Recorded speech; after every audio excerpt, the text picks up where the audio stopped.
Was James Potter the real Half-Blood Prince? Okay, so all throughout Book 6, there is a big mystery about who the Half-Blood Prince is. The author of the margins of the potions book Harry is using to suddenly excel in his least favorite subject, potions. Clearly, Hermione knows. And Harry wonders repeatedly if it's possible the prince was his father, since the book's date would have put him at Hogwarts at the same time, yet upon questioning Sirius and Lupin, it is determined that no, James was not the Half-Blood Prince. As Lupin clarifies, he never asked anyone to call him that, and there are no wizarding princes. Plus, James already has his own nickname, Prongs, a nickname that I'm going to tell you that growing up, I just clean over my head. Nice one, James! Plus, James is a pureblood. Plus, honestly, that's getting old. Whatever. Snape eventually comes forward and owns the identity himself. I'm the Half-Blood Prince. But despite this fairly ironclad explanation, we were recently asked to defend an off-the-wall theory that James was the Half-Blood Prince on our other show, Theories from a Hat, and we were able to scrape together a surprising amount of evidence. So today we find out the truth. Is James Potter the Half-Blood Prince? Hey, brother! Harry's year at Hogwarts seems really stacked. I mean, between Hermione and... There are just so many brilliant, talented students that go on to be important members of the wizarding world, and the fight against Voldemort. But history would suggest that they are not the most stacked graduating class Hogwarts has ever seen. I mean, for one, Harry and Ron don't even graduate. Harry's just a high school dropout who goes on to be a wizard cop who says things like, "I wish you weren't my son," to his kids. I am the chosen one. Yes, he really says that. It's like this play forgot that Harry was a wildly selfless orphan who was raised by neglectful abusers and yearned for nothing more in his heart than the love of parents and died for the sake of everyone about it. Whatever. The point is that despite Harry and the Golden Trio, there is another class from Hogwarts that was jam-packed with talent, and that's his dead mother and father's year. And I mean stacked. James and Sirius are considered the best in the whole school at whatever they did, and yet neither of them was prefect. That still went to Lupin, who was the studious one and became a leader in his house despite his werewolf affliction. Not to mention Snape, the potions master and future teacher at Hogwarts, who becomes the number 2 man on both sides of the war. And then there's Lily, whom Slughorn has an endless number of good things to say about, especially her dab hand at potions specifically. Also, she's possibly the first and only person ever to successfully cast Sacrificial Protection, so that's pretty baller. My leg! Oh, and then there's also Peter, who was there too, who I didn't enjoy giving credit to, but he does set the entire plot into motion, gets the better of Sirius, murders a dozen people, and resurrects the Dark Lord. So, what does Ollivander say again? Terrible. Yes. But great. Honestly, it's surprising that Peter doesn't rise above, like, Snape's assistant in terms of rank, but also I have no interest in pleading his case any further. Sucks to suck! Pathetic, isn't he? The point is that these are some really great wizards to be compared against, and despite all of the others' accolades, James and Sirius are still regarded by Lupin, who is hardly known for hyperbole, as the best. That will be important. Hold on to that thought. From there, though, let's go to Snape's classes, because most of his lessons only consist of him writing the instructions on the chalkboard anyway. Once Snape had turned his back on them to write up the ingredients of today's potion on the blackboard, the ingredients and method, Snape flicked his wand, are on the blackboard. And then it says, they appeared there, which kind of makes you wonder, like, is this a new skill of Snape's where he's like, flourish! See that, Hermione? Pretty cool. And then finally, determined not to give Snape an excuse to fail him this lesson, Harry read and reread every line of the instructions on the blackboard at least 3 times before acting on them. It becomes quite strange, because Snape isn't the most hands-on instructor, yet he is the Half-Blood Prince. Things like, crush with flat side of silver dagger, releases juice better than cutting. Feels like the kind of modifications that Snape would be instructing his students to do all throughout every lesson anyway. Essentially, he knows better than the book knows. These are the kinds of tips that make you a really valuable professor at a school like Hogwarts that prides itself on being the best wizarding school around. Hogwash. The point, though, is that all Harry is doing in class is reading Snape's notes off the chalkboard, and he is failing miserably in the subject. Then, with the Half-Blood Prince, he's also supposedly reading Snape's notes, and all of a sudden is a potions genius? And this is not to say that Snape isn't good at potions. We also know for sure that he is. He concocts the Wolfsbane potion for Lupin for an entire year, has stores of Veritaserum, and can consistently diagnose exactly what went wrong with Harry's potions whenever he makes mistakes, which is often. And even Slughorn acknowledges Snape's abilities when bragging on Harry's. Instinctive, you know, like his mother. I've only ever taught a few with this kind of ability. I can tell you that, Sybil. Why, even Severus. Bet Snape hated that conversation. Obviously. Y'all, we got to give a brief pause right there to give a huge thank you to today's sponsor, BetterHelp. Summer, right? Like, winter's a good time to stay in and cuddle, but put me in summer and I'll be overrun with plans that aren't the plans I was planning to plan. Does that make sense? Last year, our parents, Jay and I, went in on a piece of lakefront property. There isn't a house or anything, but there is a dock, and my game plan, be there nonstop. Reality, we've been once. Summer is like what was meant to be a joyful and relaxing time and ends up being packed with commitments that not only keep me busy, but also leave me longing for each Saturday not spent where I want to be. This is where therapy can be vital to help you build time in for yourself, to learn that a perfectly acceptable reason to decline an invitation is because you just want to sit in the sunbeams and read a book. It's all about understanding your needs and feeling more confident when you set boundaries, and therapy can help guide you down this path. And BetterHelp has served over 6 million people thanks to its roster of over 30,000 therapists. So take the first step and learn you don't have to say yes to everything this summer. Find support in therapy. Sign up and get 10% off at betterhelp.com/super. That's betterhelp.com/super. Now back to the video. Here's where I think things get even more interesting. Snape obviously is the potions master. It's literally the name of the chapter we get our first real look at him. But we also know that Snape's true affinity is, depending on your perspective, either the dark arts or defense against the dark arts. Snape's always been fascinated by the dark arts. He was famous for it at school. He knew more curses when he arrived at school than half the kids in 7th year.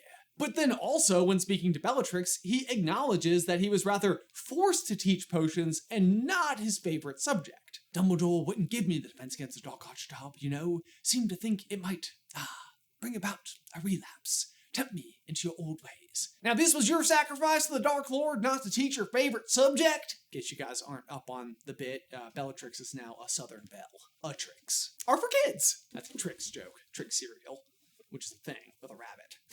But then also, during Snape's first memory, we see that Snape takes his defense against the dark arts, OWL, very seriously. Seriously? No, seriously. Harry moved around behind Snape and read the heading on the examination paper.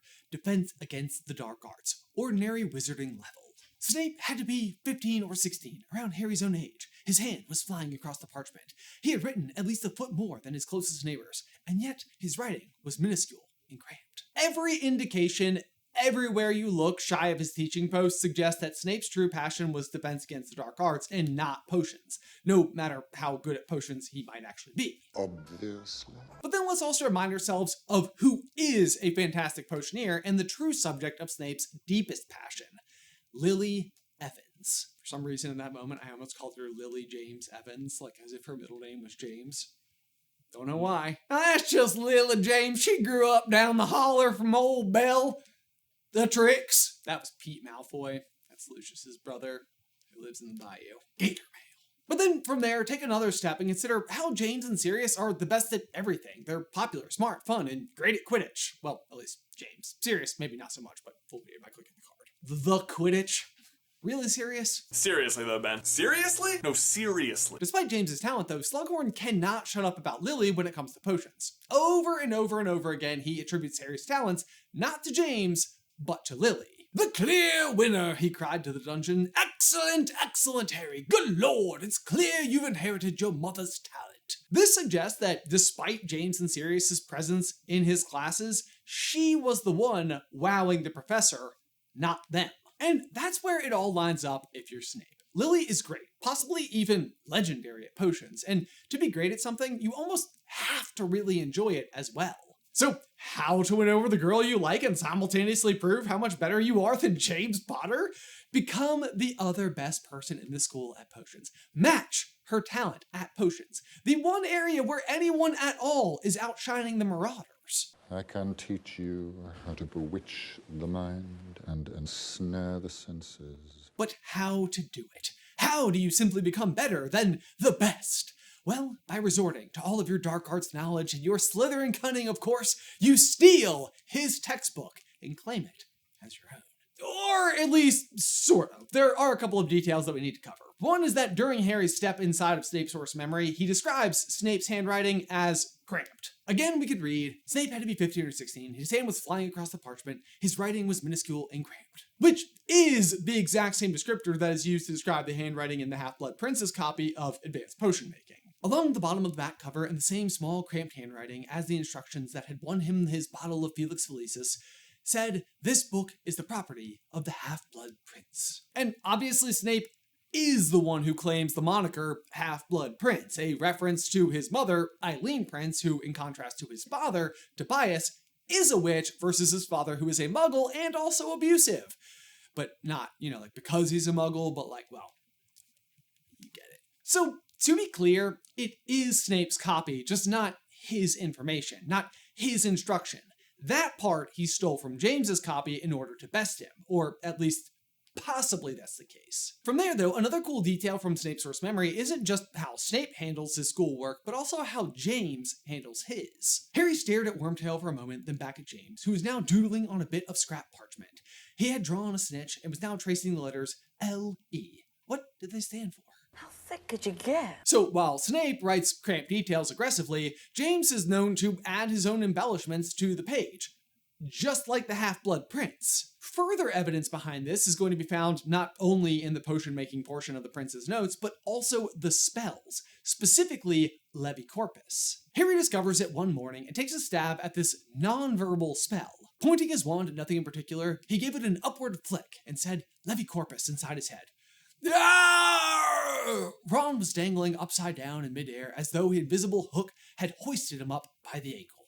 And something that's always bothered me about this spell is that Advanced Potion Making is a 6th year potions book, and Snape's source memory is in their 5th year as they're taking their OWLs. And yet, James whirled about. A second flash of light later, Snape was hanging upside down in the air, his robes falling over his head to reveal skinny, pallid legs and a pair of graying underpants. James clearly is using Levicorpus in his 5th year. And there's even more evidence to support this idea when Harry is asking Lupin whether or not James may have used the title Half-Blood Prince. That goes like this. The Half-Blood Prince is someone who used to go to Hogwarts. I've got his old potions book. He wrote spells all over it. Spells he invented. One of them was Levicorpus.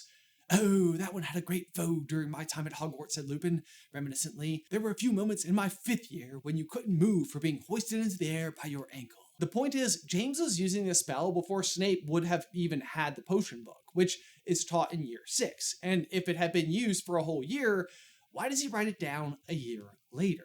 And I think the answer is because it's nonverbal. So despite constantly being on the receiving end of Levicorpus from James, he doesn't figure out how to do it until his 6th year when he finally jots down the instructions alongside other copied notes from James. But then you might also be thinking like, okay, sure, that might track, but then what about Sectum Sempra? Harry gets that from the old Half-Blood P as well, which, now that I say it out loud, sounds like a UTI. Half-Blood P. Someone needs some cranberry juice, I think. Back to Sectum Sempra. With that one, we actually know Snape already knows that spell as a 5th year because just before James uses Levicorpus on Snape, Snape uses Sectum Sempra on James. Snape had directed his wand straight at James. There was a flash of light and a gash appeared on the side of James's face, splattering his robes with blood. Not the only thing that's going to splatter your robes with blood, am I right? UTI Cell 5. Please don't include that. UTI Cell 5.